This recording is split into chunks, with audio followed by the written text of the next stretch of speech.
Hi friends, আমি তোমাদের সঙ্গে কিছু কথা বলতে এসেছি, কিছু বাস্তব কথা, এখনের কথা। দেখো, এখন বাস্তব, শুধু বাস্তব, সহজ সরলতা বলতে কিচ্ছু নেই। এখন ছোটো ছোটো বাচ্চাদের দেখো, ছোটো ছোটো বাচ্চারা এখন খেলতে যেতে পায় না, মাটিতে খেলতে পায় না, কারণ নোংরা লেগে যাবে। কেউ খেলতেই দেয় না, মাটিতে নোংরা লেগে যাবে, কেন খেলবে বলো? হ্যাঁ, তারপরে বাচ্চাদের এখন ছোটোর থেকে পড়াশোনার চাপ, খুব পড়াশোনার চাপ।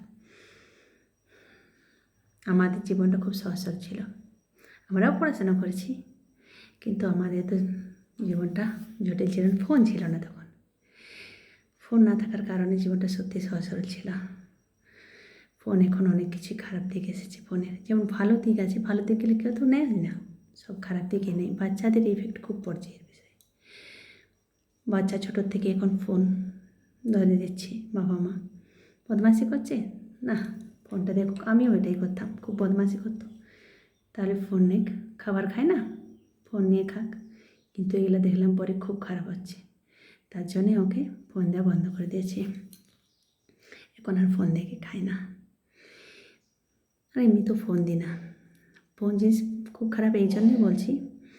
এখন শুধু তো ফোনেই তুমি ভালো জিনিস দেখতে পাবে না, মানুষ ফেমাস হওয়ার জন্যে অনেক কিছু নোংরা জিনিস ছেড়ে দিচ্ছে, ঠিক আছে?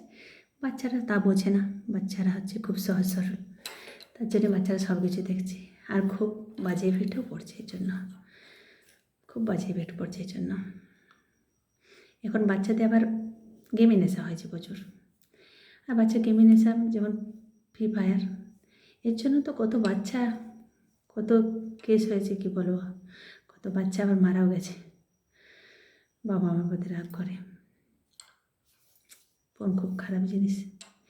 এখনের বাবা মা ওদিকে ফোন দেখছে, ছেলেও ফোন দেখছে, সবাই ফোন দেখছে, ভালোবাসা রয়েছে না, আস্তে আস্তে কমে যাচ্ছে ভালোবাসা। ফোনের এত খারাপ দিক এসেছে এখন। ফোনের ভালো দিক তো অনেক আছে, কিন্তু সেসব তো কেউ নেয় না। ফোনে তো অনেক কিছু জানাও যায়, কিন্তু তা তো জানবে না। এখন খারাপ দিক গেলে ঠিক আগে জেনে নেবে। বাচ্চাদের জীবন সত্যি এখন খুব খুব কঠিন হয়ে যাচ্ছে বাচ্চার জীবন, সহজ সরলতা নেই ওদের মধ্যে এখন আর, বাস্তব জীবন হয়ে গেছে ওদেরও ছোটোর থেকে। এখন দেখো না, রাস্তাঘাটে যদি কোনো অ্যাক্সিডেন্ট হয় বা কেউ মারা যায়, এখন কেউ সাহায্য করে? সাহায্য করবে না।